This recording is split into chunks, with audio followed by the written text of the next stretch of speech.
Estamos de volta e falando sobre o batismo, tem alguém que fez uma pergunta sobre isso. Isso, o Fabrício Gonçalves do bairro Jaqueline pergunta por que a Igreja Católica só batiza crianças? Não só batiza crianças, batiza até com 90 anos, desde que a pessoa peça. E se os pais pedem para os seus filhos, não há problema nenhum. E talvez você não tenha ido e nem era obrigado a ir à missa na terça-feira desta semana. Você ia ter a resposta para esta pergunta tão simples já desde os Atos dos Apóstolos.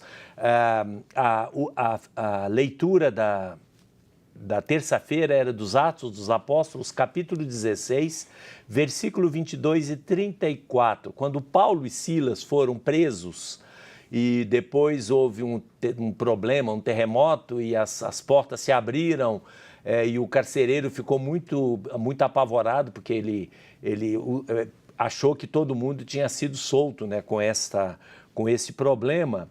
Aí ele tentou suicídio e o apóstolo Paulo anunciou para ele a palavra que Jesus ressuscitou, que Jesus o amava, etc. Ele se converteu.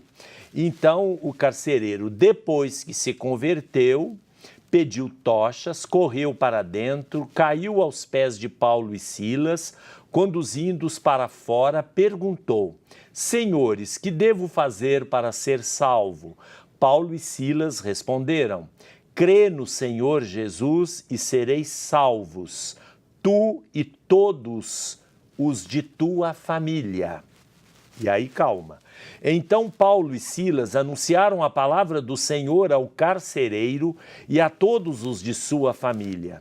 Na mesma hora da noite, o carcereiro os levou consigo para lavar as feridas causadas pelos açoites, porque eles tinham sido açoitados. E imediatamente o carcereiro foi batizado por Paulo e Silas, ele foi batizado junto com todos os seus familiares. Ele fez Paulo e Silas, depois do batismo de todos os familiares, subirem até a sua casa, preparou-lhes um jantar e alegrou-se com todos os seus familiares por ter acreditado em Deus. Ou seja, todos os familiares aqui é muito simples, porque numa outra passagem dos Atos dos Apóstolos, fala que esses familiares significavam as crianças pequenas, os escravos, todos foram batizados porque o dono da casa, o dono da família, que é o pai, o marido, ele se converteu, anunciou também o evangelho a todos, todos acolheram e, na responsabilidade dele, até as crianças pequenas foram batizadas, porque seriam educadas posteriormente na fé cristã. Então é isso. A Igreja Católica simplesmente continua isso até hoje. Pede a família pede o batismo, a Igreja pergunta até ritualmente se eles estão dispostos a educar esta criança na fé cristã católica. E os pais, quando pedem o batismo, o fazem, deveriam fazê-lo, conscientes desta responsabilidade. E Santo Agostinho, depois, teologicamente, dá um fundamento para este batismo de crianças, em resumo, pela gratuidade de Deus. Não somos nós que escolhemos Deus, foi Deus que nos escolheu. É gratuita, por isso se chama a graça de Deus. Mas continuando, com o santo batismo, nós nos tornamos filhos de Deus no seu unigênito Filho Jesus Cristo. Os padres tinham a expressão filii in filio, filhos no Filho. Ao sair das águas da sagrada fonte, todo cristão ouve de novo aquela voz que um dia se fez ouvir nas margens do Rio Jordão. Tu és o meu filho muito amado, em ti pus todo o meu enlevo, todo o meu agrado. Lucas 3, 22. E o cristão compreende ter sido associado ao filho predileto, tornando-se filho adotivo, conforme a Epístola aos Gálatas, capítulo 4, versículos 4 a 7. e irmão de Cristo e em Cristo. Realiza-se assim na história de cada um de nós o desígnio eterno do Pai. Aqueles que de antemão conheceu, também os predestinou para serem conformes à imagem do seu Filho, a fim de que este seja o primogênito de muitos irmãos, conforme a carta aos Romanos, capítulo 8, versículo 29. E é o Espírito Santo que constitui os batizados em filhos de Deus e, ao mesmo tempo, membros do corpo de Cristo. Paulo apóstolo recorda isto aos cristãos de Corinto. Foi num só Espírito que todos nós fomos batizados, a fim de formarmos um só corpo.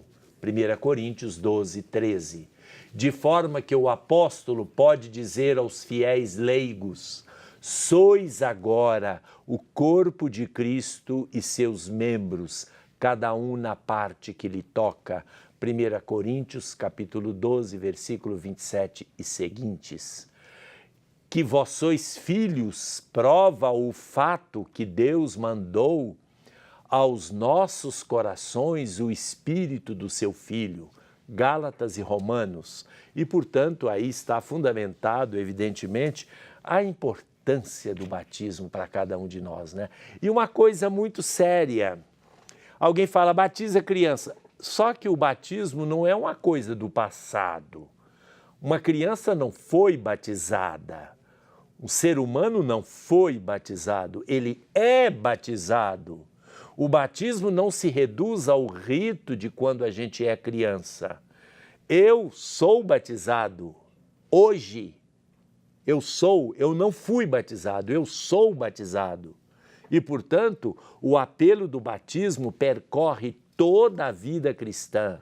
E por isso que todos os sacramentos posteriores ao batismo, que é o primeiro, todos os sacramentos, eles atualizam em alguma situação peculiar o sacramento do batismo que vale para toda a vida. Isso é muito importante e agora nós vamos ver aqui uma leiga, a Maria Célia, coordenadora do curso de Teologia Viva, e Flávio José, professor do curso, que vão falar sobre a experiência deles como leigos a serviço da Igreja na formação de outros. Confiramos.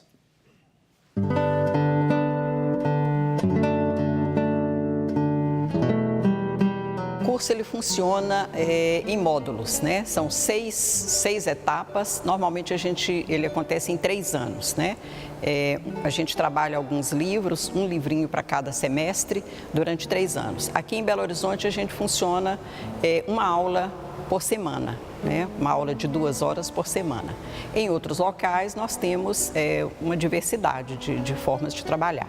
Por exemplo, em Araçuaí, na região amazônica, onde nós também já trabalhamos, na cidade de Macapá, aí ele funciona durante uma semana. Não existe um público específico, né? São as pessoas de boa vontade. Quem quiser participar, né?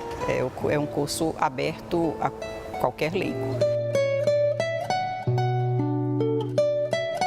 Nós fizemos um curso no Amazonas. Aliás, no Amazonas nós tivemos 3 lugares onde aconteceu o curso. No Amapá, nós trabalhamos em Macapá. E aqui em Minas, né, foram várias as cidades contempladas, né? Campo Belo, Oliveira, Bocaiúva, e aqui a Grande BH e também na região do Vale do Jequitinhonha, onde nós estamos hoje. Foi uma experiência enriquecedora. Eu acho que na medida que a gente vai, que a gente conhece, a gente percebe, né, que a gente está também aprendendo, né? E a gente tem uma forma, né, de trabalhar de uma forma bem enculturada mesmo. Então a gente não chega impondo, a gente leva a palavra, mas assim a gente também um curso bem dialogado.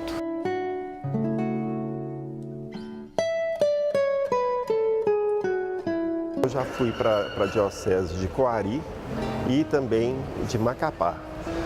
É uma experiência diferente. porque a gente vai encontrar uma cultura diferente, pessoas diferentes. Então a gente vai até trabalhando dentro dessa área da missionariedade com a inculturação. A gente primeiro chega e vê como que é a região, como que são as pessoas, para depois fazer o nosso trabalho. Mas é uma experiência muito gratificante.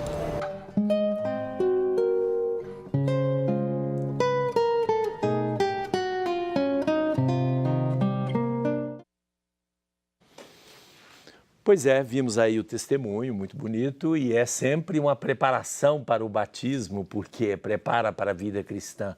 Voltamos daqui a pouco para o quarto bloco, Questões de Fé.